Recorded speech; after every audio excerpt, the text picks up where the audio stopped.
Welcome to the Amy NFL show. It is the off season and it is our mock draft recap.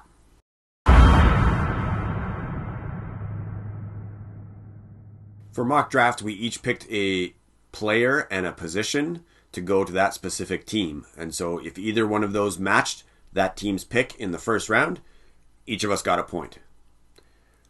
I think one thing we learned after this mock draft is that picking is hard. We both didn't do quite as well as we thought. Let's take a look at how we did. As you can see, Ayden nailed the first two picks perfectly. Young and Stroud, both quarterbacks. I only had the quarterback, but I had them flipped. So Ayden was out to an early lead. Oh, yeah.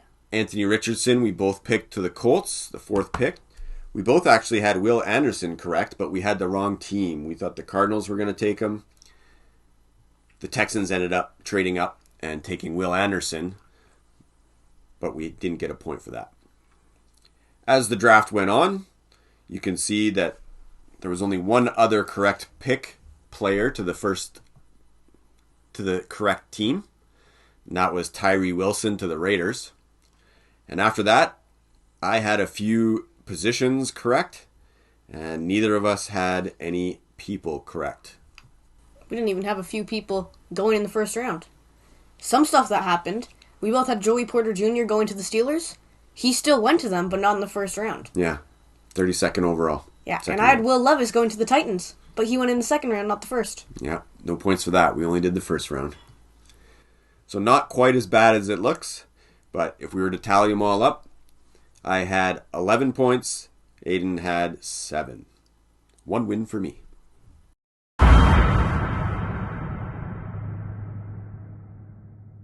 The big news from the NFL this week is the schedule release that happened on May the 11th.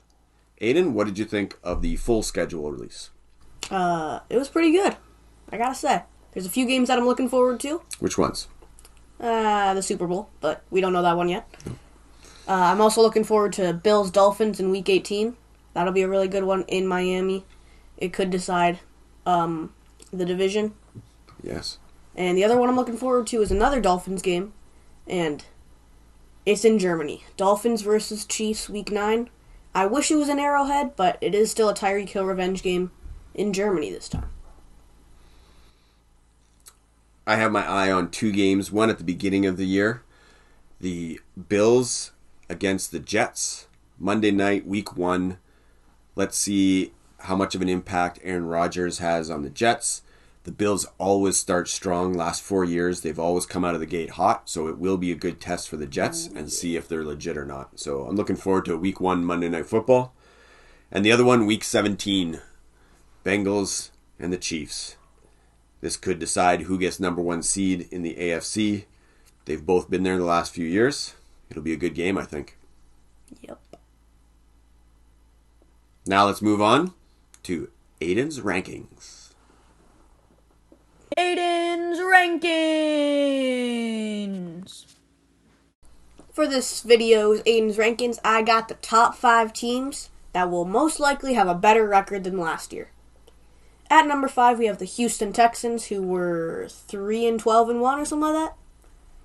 I think they're going to have a much better record. They got C.J. Stroud, Will Anderson. They got a brand new coach, D'Amico Ryans from the Niners. They could be a better team this year.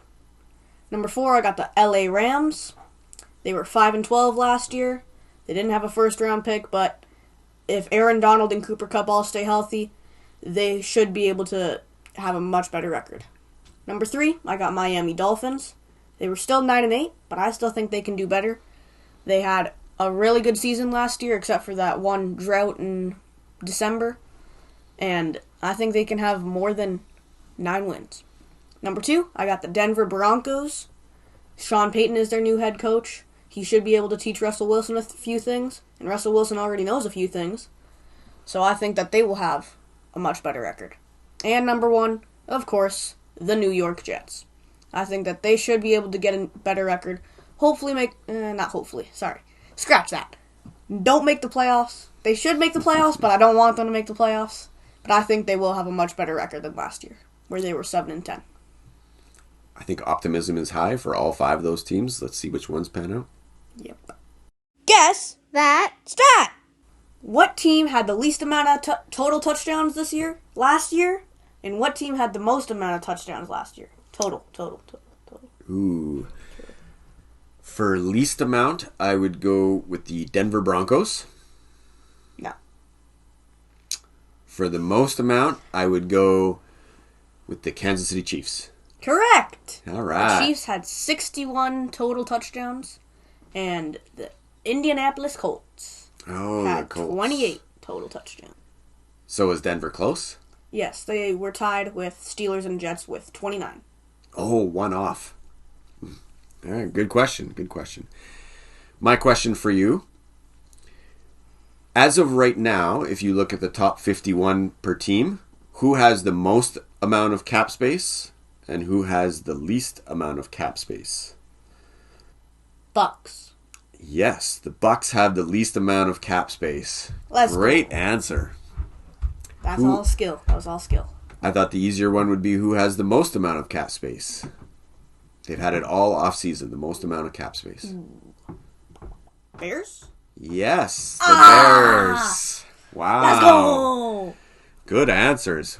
Ooh, I thought that was a tough question, but you nailed them both. Oh, yeah. Well done.